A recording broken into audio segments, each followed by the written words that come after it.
Ever since the Clone Wars graced our screens back in 2008, fans have been loving many of the franchise's clones.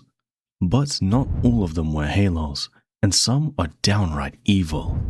So, what separates those who are praised from those who are despised? Let's find out with the most loved versus most hated clone troopers. Starting on the hated side, Slick keeps coming up for all the wrong reasons. He isn't that well known among the wider community. In fact, most casual viewers probably don't even remember his name. But what he does in his short screen time really hits a nerve, because it attacks the one thing people admire most about the clones: their loyalty to each other. Slick works with the Separatists from inside the Republic, feeding them intel and helping them set up attacks that get other clones killed. If this was just anybody inside of the Republic, it would still frustrate us but wouldn't hit as hard. The reaction here is so strong because Slick is a clone, and he makes a conscious choice to kill his own brothers. The people living and bleeding by his side in exactly the same armor.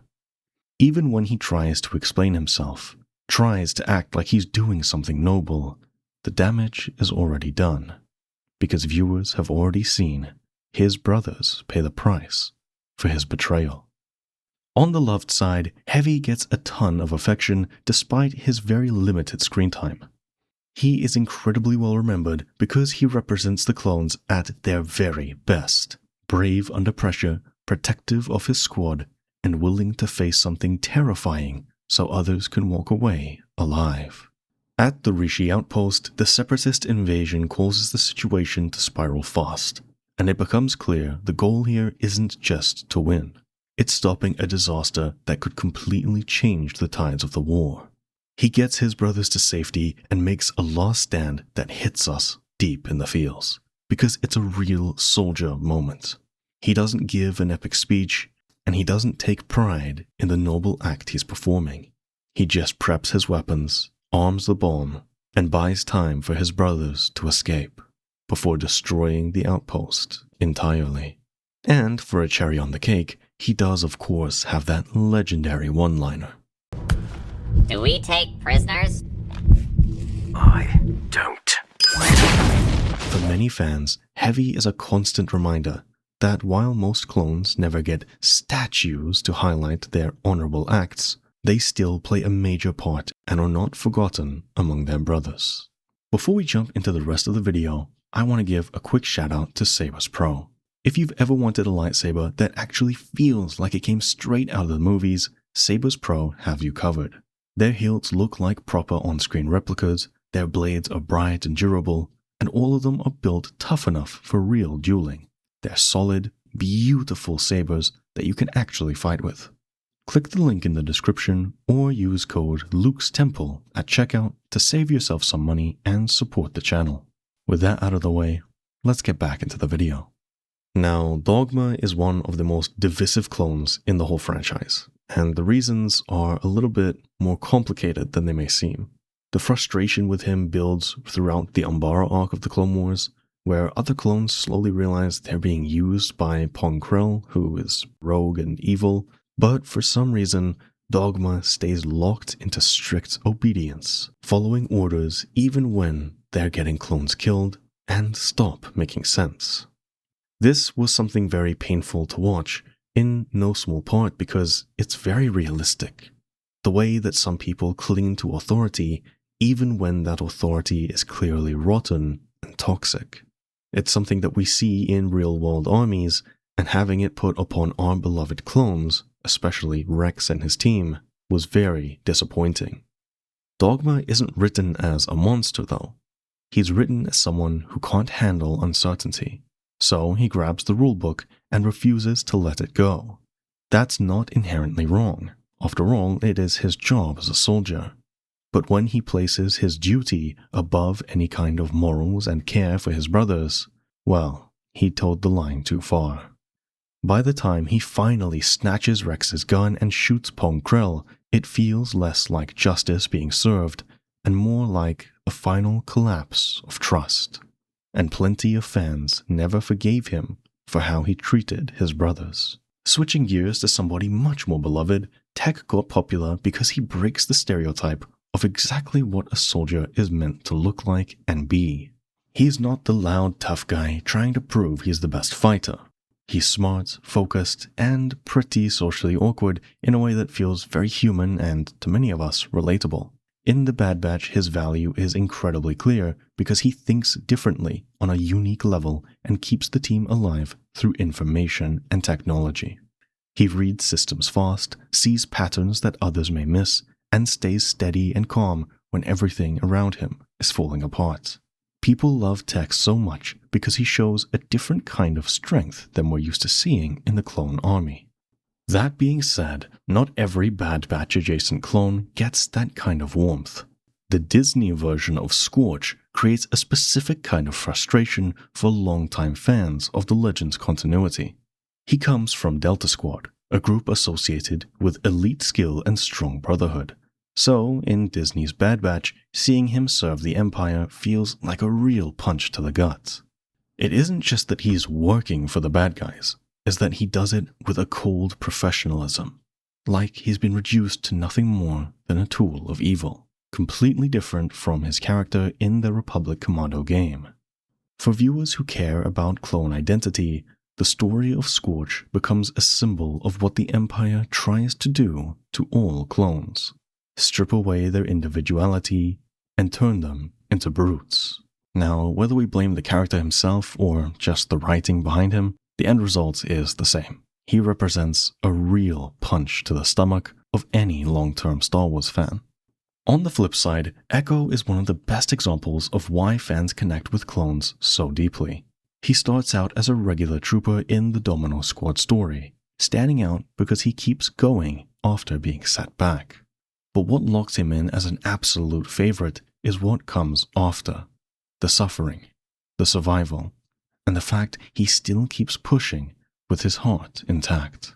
Being taken away and experimented on by his enemies is brutal, and it changes him permanently.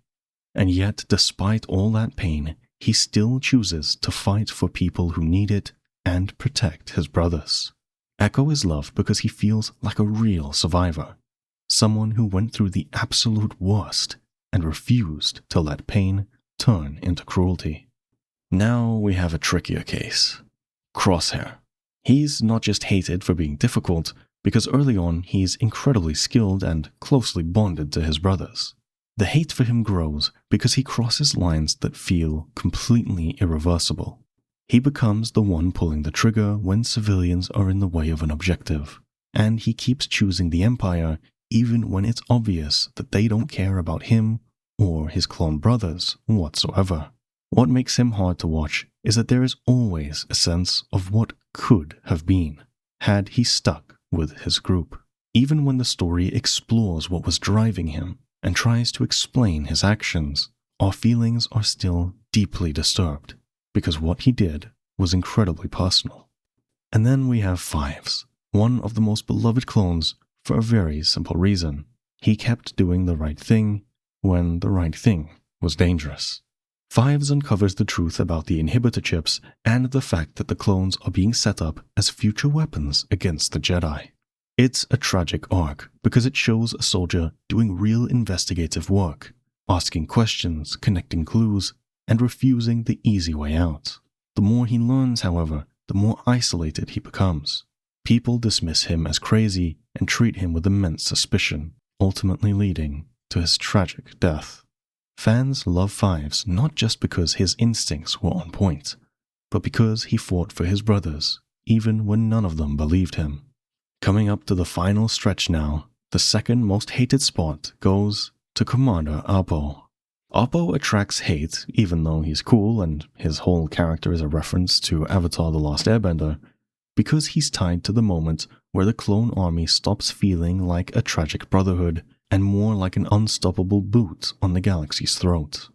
During Order 66, he's part of the wave that turns on the Jedi as well as the younglings, and later he's involved in carrying out the Empire's new reality on Coruscant as part of Vader's Shadow Platoon, a selection of 20 elite 501st troops.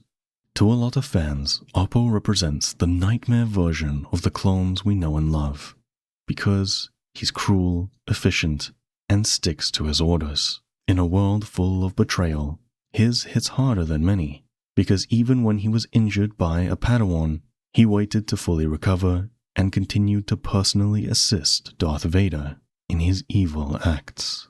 Back to the loved side, the second most beloved clone goes to Commander Cody.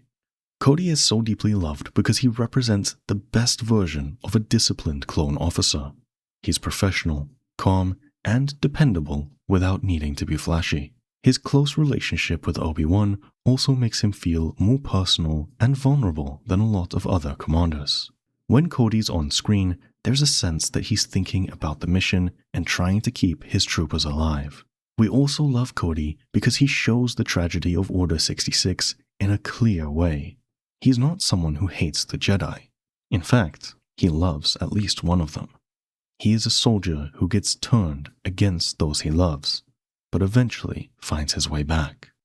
When we're talking about the most hated clone, a lot of you are going to come up with different names, but there is one that I think reigns supreme. King Douchebag of the clones is Commander Fox. Fox is a clear choice for me because of his most infamous moment being tied to Fives. And it happens right when the truth and peace is within reach.